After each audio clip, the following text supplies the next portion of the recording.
सबकी नजरें कल होने वाली वोटिंग पर है, लेकिन इस बीच सबसे ज्यादा बंगाल में इस वक्त किसी को चर्चा है तो वो है यूपी के एक आईपीएस अधिकारी की, जो इस वक्त बंगाल में चुनावी ऑब्जर्वर के तौर पर तैनात है। हम बात कर रहे हैं आईपीएस अधिकारी अजय पाल शर्मा की, जिनका वीडियो सोशल मीडिया पर तेजी से वायरल होने के बाद सियासी गलियारों में बहस छिड़ गई है।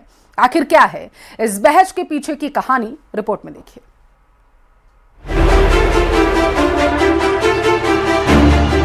152 सीटों में से 110 से ज्यादा सीटें भारतीय जनता पार्टी जीतनी चाहिए। बोलता है इलेक्शन के बाद में सबको चुरा देंगे, आप बोलता तुमको चुरा देंगे, तुम खाना बनाओ। बंगाल में कल आखिरी चरण की वोटिंग होगी। दूसरे चरण में 8 जिलों की 142 सीटों पर मतदान होगा। जनता 1448 उम्मीदवारों की किस्मत नीली स्याही से लिखेगी।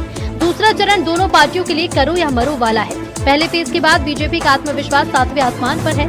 बंद कमरों में दावे हो रहे हैं कि पहले फेज के 152 में से बीजेपी इतिहास रचने जा रही है। टीएमसी कह रही है ये सब झूठे हैं। कोलकाता की भवानीपुर सीट पर ममता बनर्जी को बीजेपी के शुभेंदु अधिकारी चुनौती दे रहे हैं। कल ही ममता बनर्जी के भतीजे अभिषेक बनर्जी के गढ़ दक्षिण 24 परगना की 31 सीटों पर वोटिंग होनी है। 2021 में 31 में से 30 सीटों पर टीएमसी ने कब्जा किया था। इसी दक्षिण 24 परगना के पुलिस ऑब्जर्वर बनाए गए हैं। यूपी के आईपीएस अजय पाल शर्मा काफी चर्चा में है। अजय पाल शर्मा ने टीएमसी उम्मीदवार जहांगीर खान के घर छापेमारी की। इस दौरान जहांगीर खान तो नहीं मिले, लेकिन उनके घर वाले मौजूद थे। अजय पाल शर्मा ने टीएमसी उम्मीदवार के घर वालों को चेतावनी दी और कहा कि जहांगीर को बोल देना कायदे में रहे, नहीं तो अच्छे से खबर ले लेंगे। तो फिर उसकी खबर फिर अच्छे से लेंगे। ये जहांगीर के घर वाले भी खड़े हैं, उसको बता देना कायदे से। ये बार बार जो खबरें आ रही हैं कि उसके लोग धमका रहे हैं, तो फिर अच्छे से खबर लेंगे, फिर बाद में रोना पछताना मत। पुलिस ऑब्जर्वर अजय पाल शर्मा की कार्रवाई से नाराज टीएमसी उम्मीदवार जहांगीर खान ने उन्हें खुली चुनौती दी। कहा कि खेल उन्होंने शुरू किया, लेकिन खत्म टीएमसी करेगी। আজকের ওরা অনেক খেলা দেখাচ্ছে, তা খেলা তো ওরা শুরু করেছে, শেষটা কিন্তু আমরা করব। খেলাটা ওরা শুরু করেছে, কিন্তু শেষটা আমরা করব। তাই পিকচার আবি বাকি মেরা দোস্ত, পিকচার এখনো বাকি আছে, সময় শুরু হয়েছে। তোমরা ভাবছো নিজেকে কয়েকটা সিআরপিএফ নিয়ে বড় বড় বাতালা দিচ্ছ, কিন্তু আজকের বঙ্গনগর 1 নম্বর অঞ্চলে মানুষ যদি হেঁটে যায় না, সিআরপিএফ হাওয়ায় উড়ে যাবে।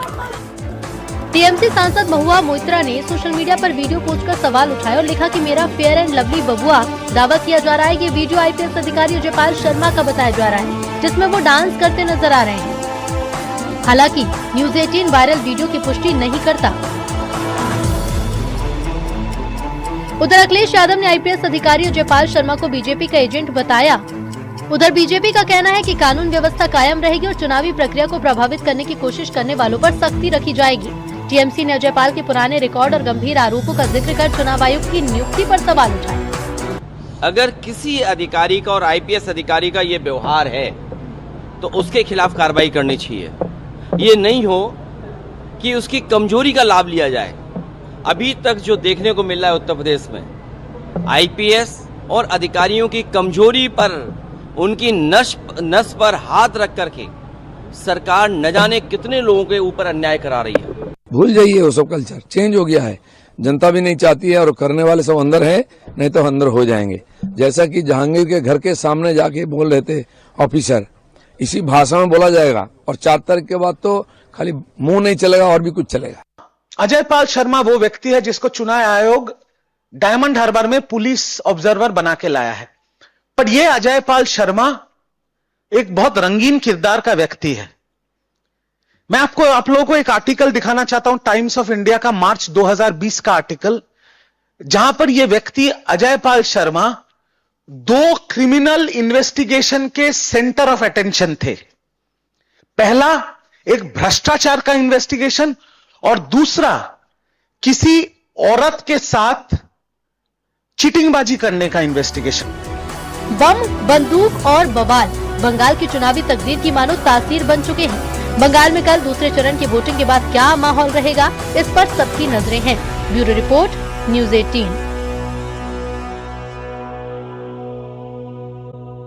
का अलग अंदाज। जब पीएम मोदी फुटबॉल के मैदान में पहुंचे तो उनका अंदाज देख यूथ का जो जोश था वो हाई हो गया। दरअसल पीएम मोदी 2 दिनों के सिक्किम के दौरे पर हैं और आज सुबह सुबह पीएम मोदी अलग ही अंदाज में नजर आए। गंगटोक में पीएम मोदी यूथ के साथ फुटबॉल खेलते हुए दिखाई दिए। देखिए आप रिपोर्ट।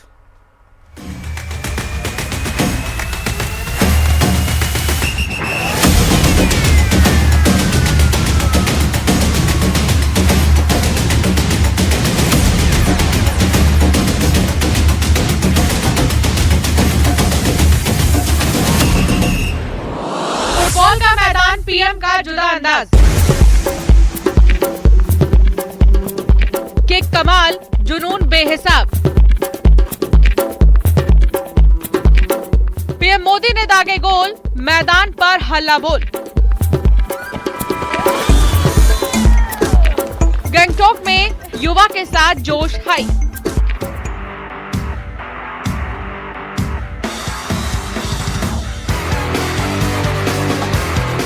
कुदरत का खजाना सिक्किम और गंगटोक की सुहावनी सुबह और इस खूबसूरत सुबह की शुरुआत इस अंदाज में। राजनीति के मैदान में पीएम मोदी जब आते हैं तो विरोधी भी उनके कायल हो जाते हैं, लेकिन यहाँ पीएम मोदी बन गए हैं फुटबॉलर। नीली जर्सी पहने जिस पर बना है तिरंगा। इस पूरी यंग टीम ने एक जैसी ड्रेस पहनी है और अब शुरू होता है मैदान पर फुटबॉल का रोमांच। पीएम मोदी के हाथ में फुटबॉल, मैदान में खेल जारी है। अब सबकी निगाह पीएम मोदी पर और लीजिए दाग दिया गोल।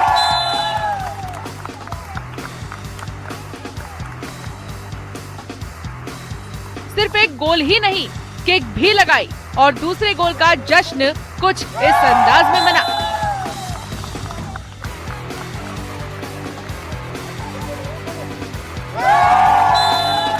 अभी भी सस्पेंस बरकरार था कि हैट्रिक होगी या नहीं। लीजिए तीसरा गोल भी निशाने पर।